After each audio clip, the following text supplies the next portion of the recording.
fine. What a magnificent rack. Hello there, I am Bigalius. Every time I start a video, I flick my arms out as I'm trying to bat an imaginary bird out of my face. Don't shit on my face! Boom! Bird, stupid bird. Hello there, I'm Bigalius. Did it again, idiot, dumb idiot. Hello there, I'm Bigalius, and I still did it onto the camera, but this is a video where I want to talk about, there was this console that came out, I think. I mean, a while back, a company who I think sacrificed goats for a living decided to make a games console that did games, but not really, but sort of. And then I think it came out, but I don't know if it might not have come out. I'm glad I don't know whether it came out. I'm glad it's getting so little press and news that I don't even know whether it's come out. I think there are just, in fact, I'm pretty sure there are just review copies that have been shipped out to certain people and certain companies. And that brings me on to what I want to talk about in this video, because something happened this morning when I was watching videos about it, because there have actually been, despite what I've said, a few videos on the internet, quite a few videos on YouTube and stuff talking about it to very oh, my thing went out. Oh, that's great. Someone's playing a game or something. Videos have come out to very mediocre view counts, which is also good. But I saw one this morning that really, it made me, and this is the subject of the video, I guess. It's like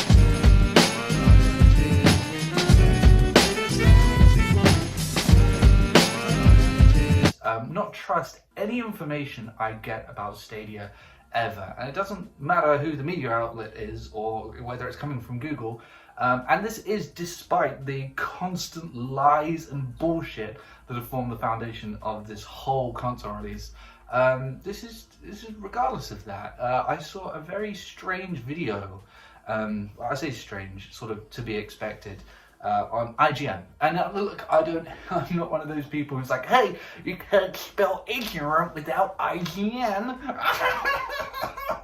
Mom, I shit my pants. I'm not one of those guys. I'm not an IGN ignorant or had too much water, 0.35.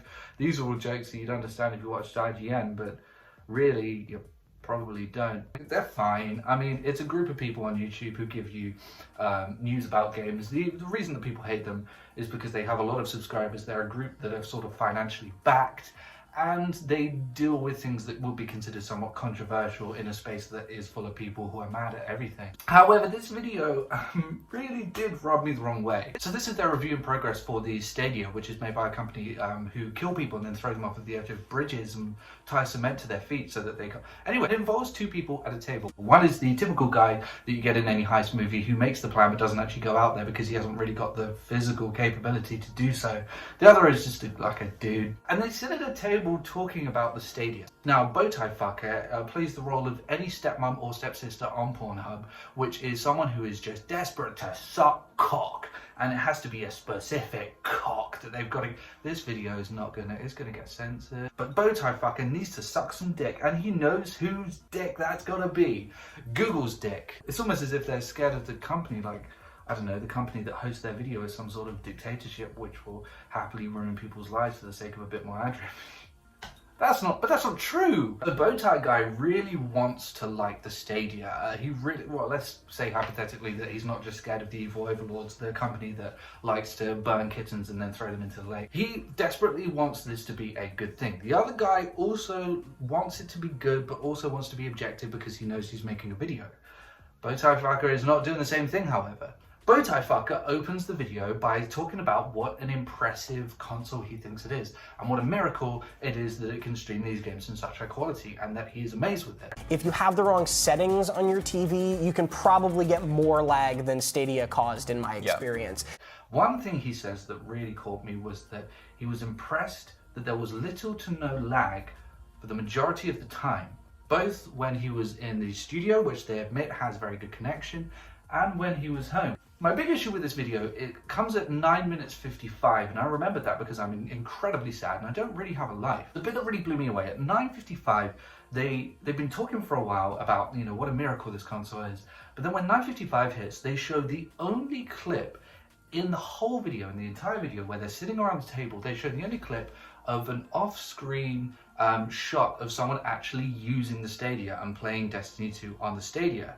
During this clip, I mean, it's fucked. The game is fucking destroyed. It's laggy, it's choking, it's freezing, it's absolutely wrecked. It's completely destroyed. It's kind of what we expected. It's what we expected from Stadia, which, yes, juxtaposes what he said earlier in the video. Now, looking at the comments, there were a lot of people defending it, saying, well, look, this happens. You know, I play, I get some lag sometimes. And I want to divulge into that and talk about why this actually stops me from trusting anything that I receive about the Stadia, any information that I receive about the Stadia, because I will not be receiving a Stadia ever. I don't want, fuck it. Now, to say that you get lag on other platforms, yes, that is absolutely accurate. I mean, Destiny 2 is now 2 years old, and when you do get lag, it comes from the server side, from the game provider, so from Activision or Bungie, whoever's providing the servers. And 2 years in, you really shouldn't be getting lag, and I know you don't get lag because I play Destiny 2 on the Xbox One, and I don't get lag, and they aren't going to open new servers just for the Stadia, and if they did, that would just increase their server capacity. So it's not on the end of Destiny, it would have to be on the end of you, the gamer, so it's either that you have a poor connection or it's the Stadia. Now, they've already admitted in the video that they are in a space with good connection, so it can't be on the end of Destiny. It has to be on their end because it's a 2-year-old fucking game with perfectly fine servers. Okay, with that aside, to all of the people saying that, what's interesting to me, and this is going to be an indictment to Google and to IGN, why this clip? Why this clip? Okay, so now the reason this perplexes me is because when you watch a review or any report on a game ever, even some of my videos, the video complements the audio when you go from live action to, you know, some in-game stuff. For example, you look at, I'm not going to say IGN because they break their fucking reviews up now into multiplayer, single-player bullshit.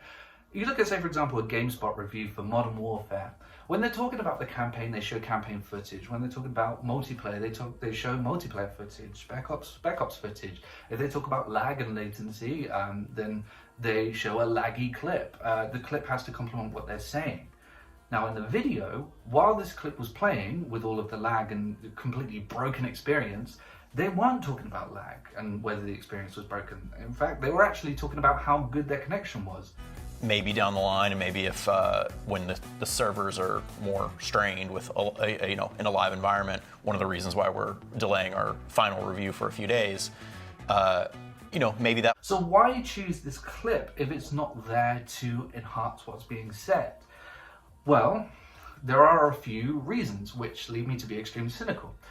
I think the most realistic reason is that they just went out and they got some footage. This will be complemented by the notion that this footage is shot in the same space that we see the review in. You can tell by the lighting and the overall studio. So I think potentially they just bunged a laptop out, got a controller, got a camera, shot it, and then got that footage and put it over the top, you know, just as quick as possible. It's a channel with lots of videos a day that, you know, they would have to do things like that, and that's fine. Except if that's the case, then actually your experience of just popping a laptop out and getting a controller out and then playing it and filming it is that when you get that laptop out and you get that controller out, you have a broken experience and the game is broken. What we have here is a actually more real impression, a more real impression than potentially any other video, because it's not set up in any way. It's just, this is how it is, broken. Which, again, juxtaposes what you said at the start of the video. Like, it's not going to be this thing, in my eyes, where it's catastrophic. Oh, it's just that tiny one little step further that... The second reason would be even weirder. That they have a bunch of stock footage, which is usually how other videos work. I know it's how my videos work, and I know it's how other people's videos work. They have a huge database of footage of people playing, you know, various games with the Stadia, and then they pop that in. But again, if the clip that you're using can't not be broken, if you don't have a clip where it's not just completely lagged and fucked and broken, then it's a broken experience. It's clearly a broken experience, which again juxtaposes what you said at the start of the video. If you set the video up to say, actually, this is great and there's barely any lag, and then you put in a clip of it lagging because you have no other clips of it not lagging, I mean, that's a... How many threads are we crossing here? The third reason is going to be a little harsh to IGN, but it could just be incompetence. It could be that whoever edited this video, and I don't know who edited this video, and I'm not being harsh, this might not be the case, didn't actually look at what was being said. I mean, it's a multi-camera shoot, and if you don't know too much about that, multi-camera shoots are usually feeds, so it goes camera 1, camera 2, camera 3, camera 1, camera 2, camera 3. It's not really compiled usually, or even looked over when it's compiled. When you put footage over that, potentially the editor might not have actually looked at what was being said and just put that clip in there for the sake of it. I mean, there's no real rhyme or reason why that clip will come in at that particular time. I think this is the least likely reason. I don't know why you would push out a video without having watched it. And also I think that these videos are probably quality checked, and so they probably are watched over before they come out, which confuses me even more. I mean, if I watched that, I would go, hold up, this needs to change. This isn't right. Regardless, all three reasons lead to just an incompetence, both on the part of IGN and of Google, and a kind of disillusionment. I mean, what do I believe? You're making an argument and then showing me proof in several ways that this argument isn't actually true. And also, you know, we've been lied to by Google so many times. We've seen what Google do with our YouTube channels, and I don't like it, I don't believe it, and it doesn't feel real. It really doesn't feel real. It feels as though all of the real opinions are coming from people who are saying, actually, it runs okay sometimes, but like my little background there. Okay, it runs okay sometimes and it does it great, but it's a bit of a mess and it's been pushed out too soon.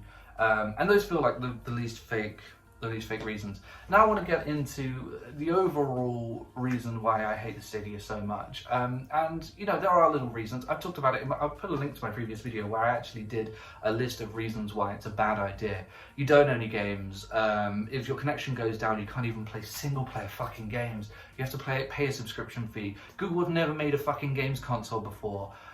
Google have a terrible, horrible history. The list goes on and on and on and on. Do we want to really give the people making the consoles even more power and control? We need different agencies pulling things in from here, there, and everywhere, so that if one person has control, they have a monopoly. And a monopoly is a terrible, terrible thing.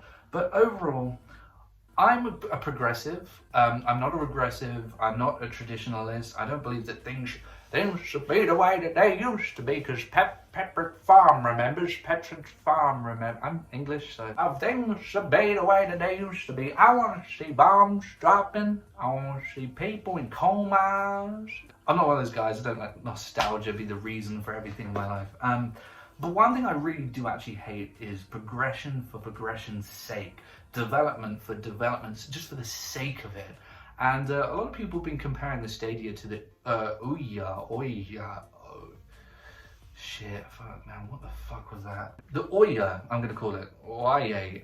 A lot of people are comparing it to that, and I wouldn't. I actually think that this feels a lot more like the Apple Watch when that came out. See, Apple managed to penetrate the phone market. Apple managed to penetrate the phone market by making a smartphone that had a touchscreen that actually worked really well, and everything was intuitive and it was accessible, and that's why people wanted it. It also felt like a high quality product. Unfortunately, when Steve Jobs died and whatever fuckwit took over, he decided to make the Apple Watch, which was just an expensive watch that did things that you can already do, but in a less interesting and intuitive way. It was just completely pointless product that just existed for, well, we've developed upon watches. We've done something different with watches, so buy it. And that's what it feels like with the Google Stadia. You know, like, we don't need this. We have games consoles that run in 4K already. Why do we need games that make running in 4K problematic? Why do we need, when we already have games consoles that we can put discs in, why do we need to have one where we need a subscription service? I don't know about anybody else, but who wants to waste their battery on their phone and carry around a goofy controller and a little mount for it to play on the train?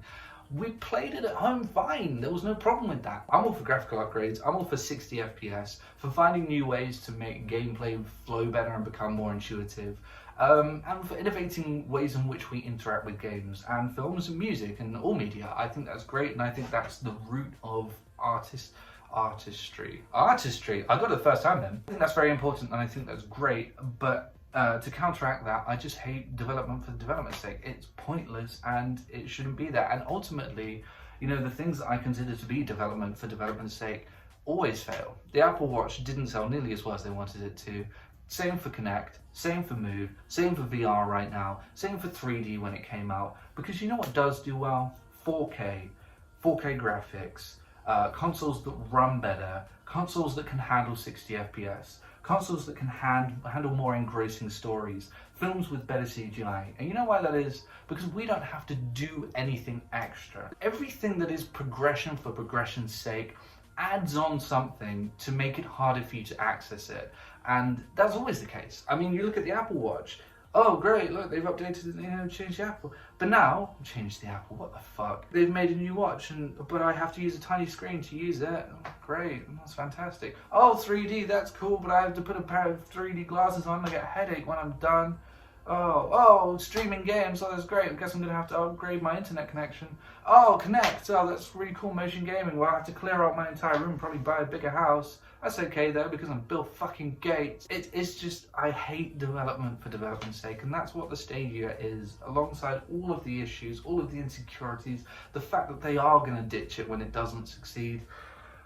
I just hate it. I really hate it. I mean, I'm an Xbox fan. I have a PS4 as well, but I'm all for the PS5, and I hope it's great. I really hope people enjoy it, and I will get it at some point down the line.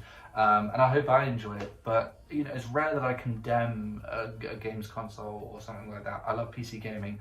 I don't have a Switch, but I'm sure it's great, and I hope people enjoy it. I really hope people like it. But I genuinely hope people hate their Stadias because it's pointless and just annoying. It's just, there's no need for it. There is no need for it, and I'm so glad it's failing. Those are my thoughts on the Stadia and why I don't trust news that I get about the Stadia. Let me know what you think in the comment section below. If you are getting a Stadia, I do apologize for your terrible decision, and I will guess I will see everyone later. I'm off. I'm gonna walk out of frame. Doesn't really matter. I'll probably cut this bit out.